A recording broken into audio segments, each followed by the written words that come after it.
Audio on demand from Vision Christian Media. Jesus said, "If you hold to my teachings, you are really my disciples. Then you will know the truth, and the truth will set you free." Researchers tell us that at least 15% of Australians will experience a major depression at some point in life. No one is immune, including Christians. Spiritual giants like John Bunyan, Martin Luther and Charles Spurgeon all battled with depression. When Dr. Martin Lloyd-Jones released his book, Spiritual Depression, it shot to number 1 in the list of Christian best-selling books. That should tell us something of the degree to which Christians grapple with depression. How do people cope with depression? Many try to deal with it by turning to drugs or alcohol, which only compounds the problem. In extreme circumstances, some see suicide as the only way to cope. In such cases, suicide is not really an attempt to end life, but to escape the pain. Negative emotions are a warning that something is wrong. Emotions are mainly a product of our thoughts. To tell people to stop feeling the way they do is not only unhelpful, it's condemning. But helping them to change the way they think may help them to change the way they feel. Millions have discovered that the truth really can set us free.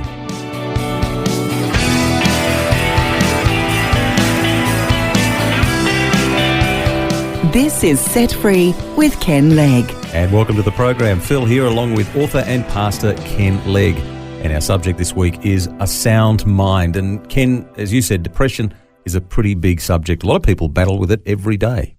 It certainly is a big subject, Phil, and I need to say right at the outset that all we can do today in our limited time, of course, is just to touch upon that subject. There are, of course, a range of causes for depression. That's why it's such a big subject, and that must always be kept in mind. There's no one size fits all, you know. Certain people who have, particular personality types, for example, are at greater risk than others. People that are prone to worry, people that are shy, people that tend to be hard on themselves, perfectionists, if you like. They tend to struggle more with depression. And then, of course, there are physical disorders such as chemical and hormonal imbalances, sleep loss, glandular dysfunction, and so on. They're just some of the possible causes for depression. Then there's anxiety. The book of Proverbs says, anxiety in the heart of a man causes depression. There you go. Proverbs 12, verse 25. I didn't know that was there. Yeah, no. So if somebody's not coping with life, they're getting anxious about life, they see no hope, they see no solution, they're going to get more and more stressed out, and as a result go into a sense of despair and despondency and become depressed. I think it's interesting you quoted there from the Bible on this in Proverbs, because it shows the Bible has insights even into this subject. Some people would say that it doesn't, but clearly it does, and no wonder really, because it's God who put us together in the first place. He's going to know, when things go wrong, what do we do? Go back to the manufacturer's manual. Yeah, and in fact, what I want us to do today in our program is just to take one example of someone that was going through depression, suffered a depressive episode, if you like, and that person was Elijah. Now, if you look at 1 Kings chapter 18, you see Elijah as, the champion at the height of his ministry. He'd just taken on the prophets of Baal, all 450 of them in one, just called down fire from heaven, just outrun Ahab in his chariot. He was unstoppable. But then the next chapter, it's a total contrast. Jezebel says, this man's going to die when I get hold of him. And he goes into this incredible depressive episode.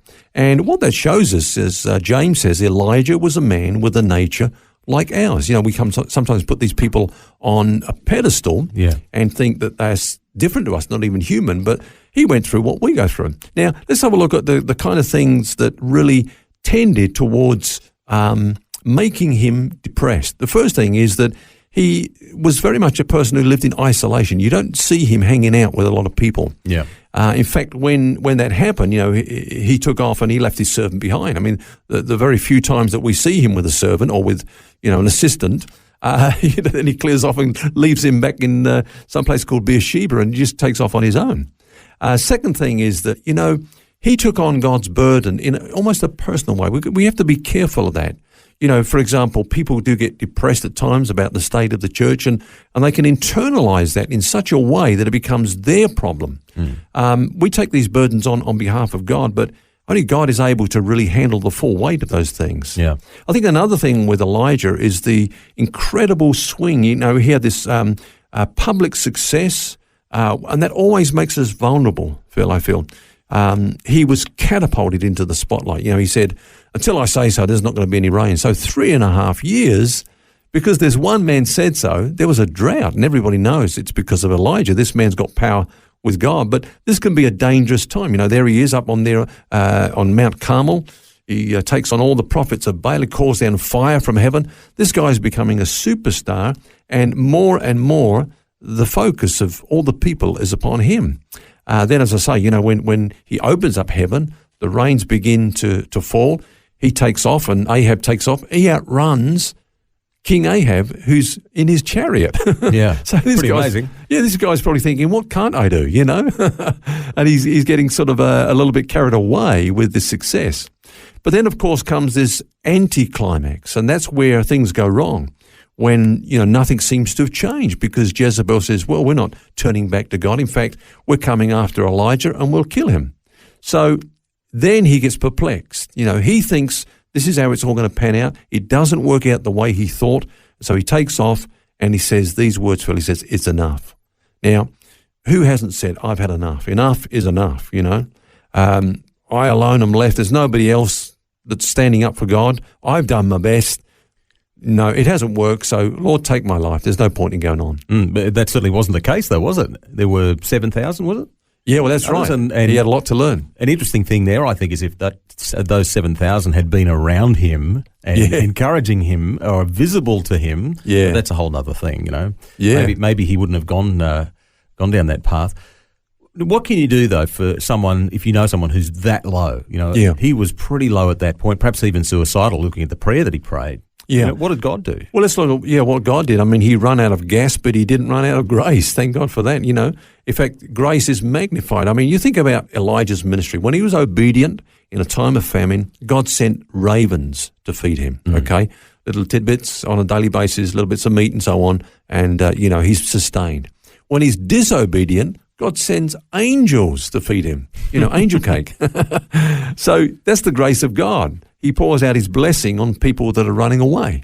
Look at the disciples. When they threw it all in, they said, we're going back to the nets and the fishes. Jesus turns up along the side of the seashore there, and he says, cast your nets on the other side. They get full of fishes. And what do they say? It's the Lord. This is the grace of God. They knew, they'd experienced God's grace so many times. So God then comes to Elijah, and he tends, first of all, to his physical needs. Now, I think that's important.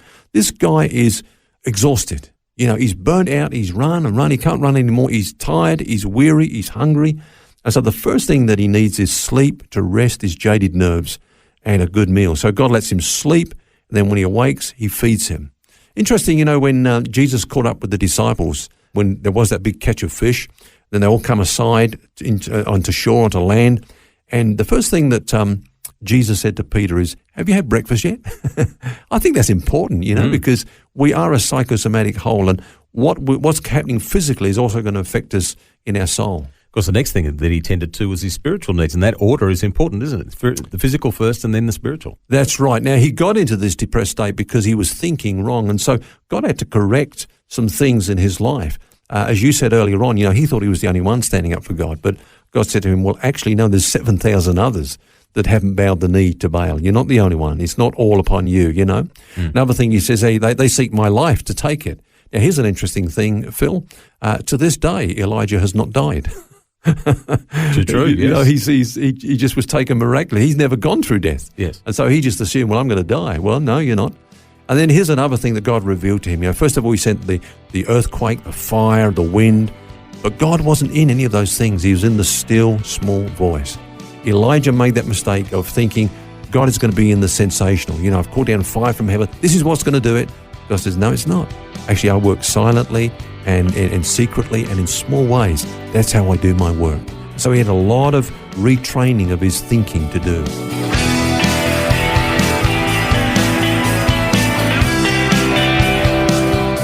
Some practical help this week on a sound mind. And we'll have more on this discussion tomorrow. Do join us.